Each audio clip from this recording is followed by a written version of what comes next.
This recollection now of E.T. is 20 years have transpired, so it's difficult to remember precisely first impression. But we had just done Jaws and Close Encounters, and I think maybe the first Raider film. And E.T. seemed wonderful to me when I saw it. I think Stephen was a little bit worried about it because E.T., he's not really beautiful. He's an odd-looking little creature, you know. And I remember Stephen saying, "Do you think the public will embrace this creature?" And I don't think any of us really knew. You never can tell exactly how people will react.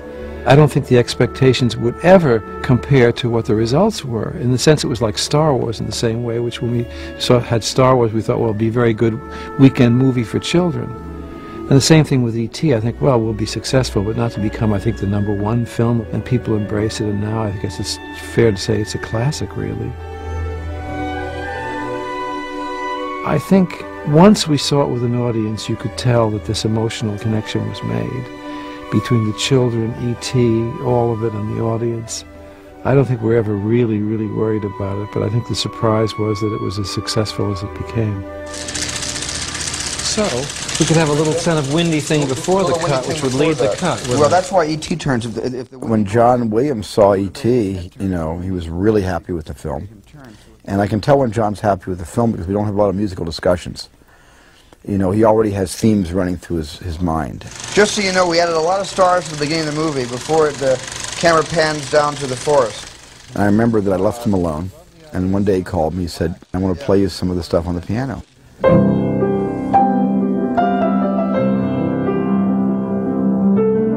I remember him coming to my office at that time when I played him some themes for E.T., 2 themes, the main flying theme and a secondary theme. And I'm pleased to say I remember him liking them immediately. And we eventually get into this key with this one.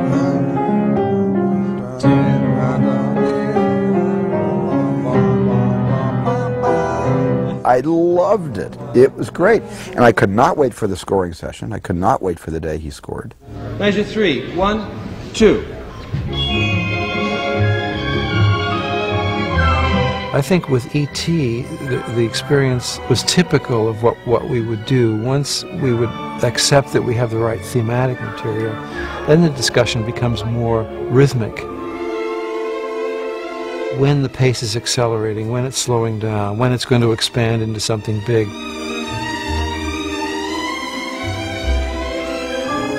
Of course, when the bicycle goes off the mountain, it becomes a luft, a big musical moment.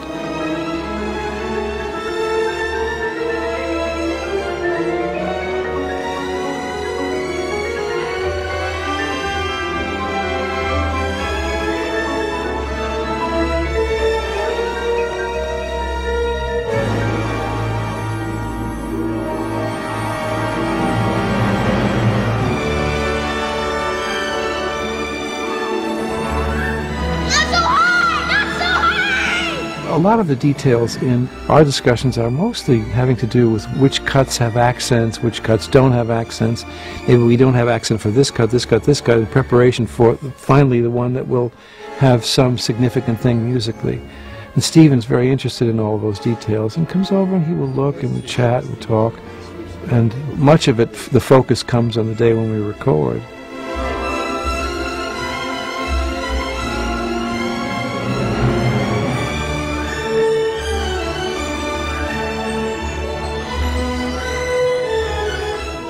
And the boom should be when the body falls. The body falls, right.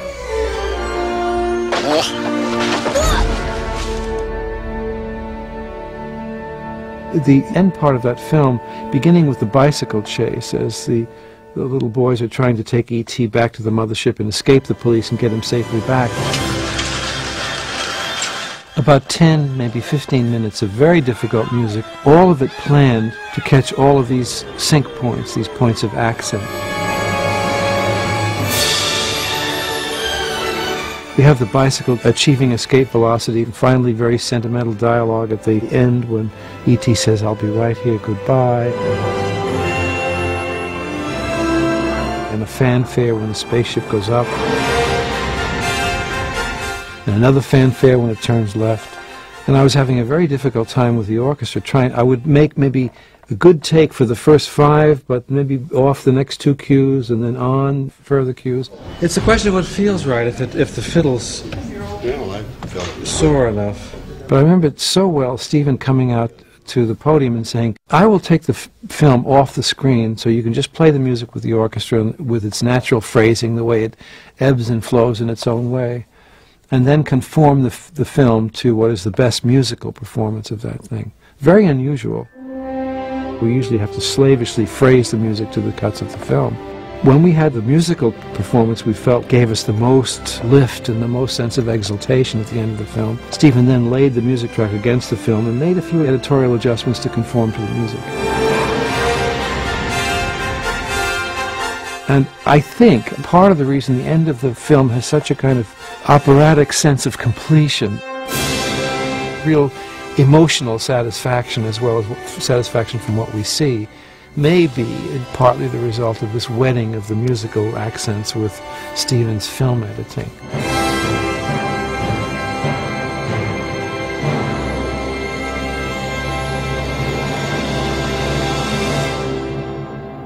Oboes, instruments that play accent 2 and 3, please, so we have more rhythm.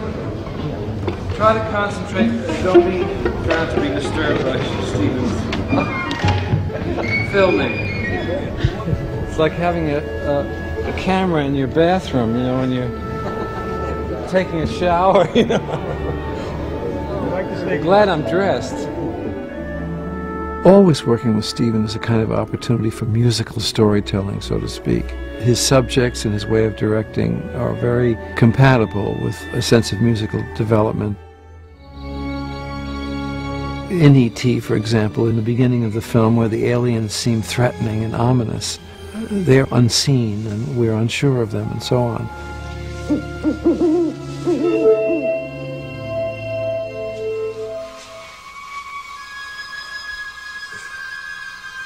And the music evolves and morphs itself, so to speak, into something that's loving and familiar and finally almost familial in the sense of the little boys and the creature of E.T., that it becomes almost a kind of love theme between the two of them.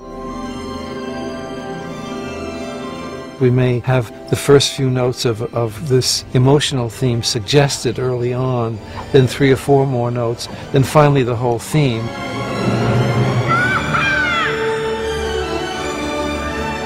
So that finally, when you hear it all, there's something vaguely familiar about it. You've been prepared for 4 reels to actually hear this melody.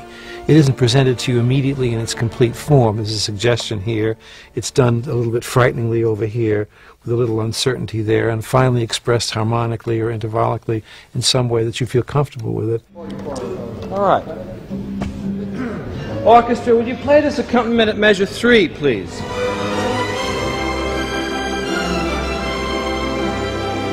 I have received 5 Oscars, and people say, well, don't you get tired of such a thing?